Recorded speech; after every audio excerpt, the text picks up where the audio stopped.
une crise aujourd'hui de la démocratie représentative, on a une crise de la République, du vivre ensemble, et on a une crise de l'idéal européen. Pourquoi? Parce que les élites ne proposent plus de projets qui puissent être une alternative à la réalité que La vivent démocratie, elle est d'abord liée à un système institutionnel totalement à bout de souffle. La Ve République, qui est une monarchie présidentielle, ne marche plus. Mais la démocratie, ce n'est pas simplement ce système qu'il faudrait changer en nous projetant dans une nouvelle République. C'est la démocratie sociale, où on voit que les crises impactent le monde des médias, impactent tout ce qui permet de faire vivre la démocratie dans notre pays. Donc on a besoin d'un saut, d'un nouveau souffle, mais ce nouveau souffle, il ne peut advenir qu'à la condition que nous ayons aussi une projection dans l'avenir et de la conflictualité politique. Or, il n'y a pas de démocratie s'il n'y a pas des visions de l'avenir, des projections de la société qui s'opposent. Et là, il se trouve que d'alternance en alternance, depuis un paquet d'années, on a les mêmes politiques. On a les mêmes politiques qui sont appliquées et on a, voilà, d'un côté, on veut sa Rolex à 50 ans et de l'autre côté, censément être de gauche, on nous dit qu'il faut que des jeunes rêvent d'être milliardaires. Que dans la première démocratie de l'histoire, qui a quand même duré environ 400 ans, cette démocratie s'est construite précisément contre la figure de l'expert gouvernant. Et en même temps, avec une conception très haute de ce que pouvait être un savoir public, un savoir collectif, construit ensemble par les citoyens. Voilà. Aujourd'hui, les experts ont confisqué le pouvoir. Hein, c'est ça. On parle aujourd'hui de classe politique. Le terme lui-même est totalement préoccupant. Ça veut dire qu'il y aurait un monde clos sur lui-même, qui ne parle plus qu'à lui-même, dont les intérêts seraient communs. C'est-à-dire que les intérêts d'élus de l'UMP ou d'élus du Parti socialiste seraient... exactement les politiques, Raphaël Glucksmann? En gros, ils ont arrêté de faire de la politique, puisque en 1989, ils ont pensé que tout était réglé, que la démocratie était acquise, qu'il n'y avait plus besoin de réfléchir aux idées, aux alternatives par rapport à la réalité qui était donnée. Et donc, ils ont transformé la politique en gestion. Et fondamentalement, la politique, c'est quelque chose qui est nécessaire à la vie de la démocratie. La politique, c'est pas juste la com et la gestion. La politique, c'est d'avoir des idées tranchées et qui vient et qui demande aux Français des sacrifices, de faire des réformes qui sont difficiles. Ne commence pas, mais même par exemple en Italie, c'est un gouvernement qui a aussi fait des réformes difficiles et libérales, dans un sens libéral. Ils ont commencé par demander des sacrifices aux élites, qu'au moins il y ait le sentiment que la gauche, c'est un changement. Et la gauche, à mon avis, meurt quand elle n'est plus une alternative au réel et qu'elle se transforme en pure gestion. Ça peut fonctionner pour la CDU, mais ça ne fonctionnera pas pour la gauche. Il y a une crise de la démocratie. Il y a une crise d'une forme particulière de la démocratie, qui est la démocratie représentative. Le dernier pays a fonctionné avec un roi absolu qui, en gros, peut envoyer des troupes à l'étranger en demandant vaguement au Parlement d'en discuter et qui, par ailleurs, vit escorté par des huissiers absolument partout. Je veux dire, moi, la CDU allemande, c'est pas ma tasse de thé, mais il se trouve que Merkel, elle vit dans un appartement et qu'elle va faire ses courses. Après, je pense que c'est aussi lié à ça, le fait qu'elle ne soit beaucoup moins... Ils lisent des encyclopédies qu'ils produisent eux-mêmes, Wikipédia, ils lisent pas l'encyclopédia Universalis, et fondamentalement, ils votent à chaque émission de télé. Après, on peut les trouver cons, mais ils votent à chaque émission de télé qu'ils regardent.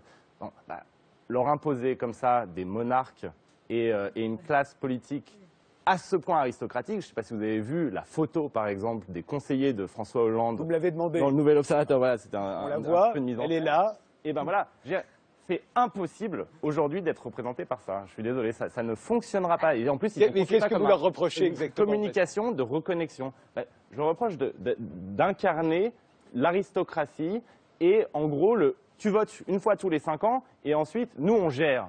Oui, mais ça ne marche plus comme ça. Tous les mouvements politiques qui ont un tout petit peu emballé les gens, j'aimerais revenir là-dessus parce que ça a été évoqué, qui ont un tout petit peu emballé les citoyens européens, arabes, ukrainiens, c'est des mouvements qui sont fondés sur une forme d'horizontalité, un rapport beaucoup plus égalitaire avec les... Regardez l'affaire Cahuzac, ce qui est hallucinant, c'est qu'au moment où ils demandent la saignée des peuples, où ils demandent aux Français de faire des efforts, où les mêmes expliquent que le premier voleur de mobilette dans les banlieues où la vie n'est pas toujours facile, c'est moins qu'on puisse dire, il faut surtout être intraitable. Mais par contre, que quelqu'un qui pique dans la caisse des centaines de milliers d'euros ou qui voilà, profite de l'argent public à des fins tout à fait personnelles et qui vit hors le monde, enfin dans un autre monde que le monde commun, au sens du monde de la majorité des Français. Ça, c'est un vrai problème. Mais ça ne se change qu'à la condition de modifier, mais vraiment en profondeur, le système institutionnel. Ouais. Parce que ce n'est pas simplement la pratique d'un homme, c'est la pratique d'une caste. Les jeunes s'emparent d'Internet pour dire des choses en haut. Regardez par exemple la pétition contre la pêche en haute mer. Bon, il y a eu 800 000 personnes en France qui ont signé cette pétition en ligne. Aucun politique ne s'en est saisi. Qu'est-ce que ça donne comme signal, en fait, au niveau de la société? Ça donne le signal tout simplement que ces personnes-là ne sont pas entendues. Pour autant, les personnes ont un sens civique prononcé. Ils ont envie... Je signale juste qu'on leur explique maintenant que peut-être qu'on va rendre obligatoire le vote. Enfin, ils ont voté en 2005 non au traité constitutionnel européen à 55% et on leur a dit merci beaucoup d'être venus voter. On va quand même adopter le... Les Français ont une méfiance envers la presse, c'est que ça ne les intéresse pas. Une espèce de tronc commun des grands journaux qui fait qu'ils ont l'impression qu'on leur sert une espèce de soupe un peu semblable d'un journal à l'autre, qui est une vague, comment dirais-je, illustration de la réalité, mais qui ne dit pas tout. Et le fait que ça ne dit pas tout, il suffit d'aller dans les salles de rédaction, etc., ou d'aller sur place pour voir qu'effectivement, on ne dit pas tout, on ne montre pas tout. Si on montrait tout, ça serait complètement différent.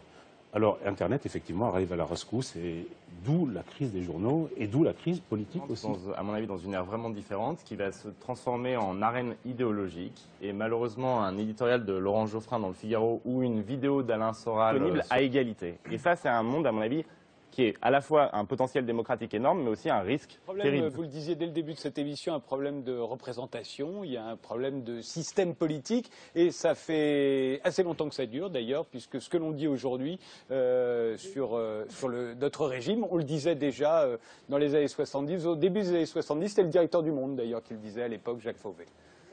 Depuis 1958, il y a 40% des Français, 46% depuis dimanche, qui, ce ne sont pas tous les mêmes, mais pas c'est la même proportion, qui sont tenus ou qui se sentent tenus en dehors de la gestion des affaires publiques, qui se sentent mal compris, mal défendus entière en France, qui n'étant pas représentés en raison de ce scrutin majoritaire que vous semblez moins approuver depuis quelques instants, sont tenus en dehors de la République, alors qu'avec un scrutin proportionnel, il serait présenté au moins au Parlement. Pendant combien de temps est-ce qu'on va accepter que dans une démocratie digne de ce nom, dans le Pas-de-Calais, 42%, 6 cantons sur 39 42%, largement en tête devant tous les autres. Dans les Pyrénées-Orientales, 40%, 0 canton. C'est fait pour empêcher des millions de Français d'avoir des représentants. Oui, ben ça, évidemment, c'est elle qui le dit. Mais profondément, elle a raison. Il y a un problème de représentation dans ce pays. On a un système qui exclut la proportionnelle et qui est uninominale et qui nous enferme d'ailleurs. Une réforme qu'il faudrait faire. Supprimer l'ENA et le Conseil d'État. Non pas parce que les élites sont mauvaises, mais parce que nos élites françaises, non pas parce qu'il ne faudrait pas d'élite, mais parce que les élites françaises, elles sont monoformatées. Ben oui, c'est le formatage. Elles sont monoformatées. Les énarques, vous les trouvez au Conseil d'État, au cabinet, vous avez montré là, vous les trouvez dans les cabinets d'affaires, dans les cabinets d'avocats d'affaires, dans les banques, dans les assurances, à la direction de Sciences Po, il y en avait un qui était secrétaire général de Canal+, vous les trouvez partout. Il y a une pensée d'État. Nous avons aujourd'hui besoin d'une pensée de la société civile, là où il y a une diversité des modes de vie, des expériences de vie. La démocratie, ce n'est pas l'arithmétique, vous parliez du suffrage, des modes de scrutin. La démocratie, ce n'est pas l'arithmétique 51. La démocratie, c'est l'expérience vécue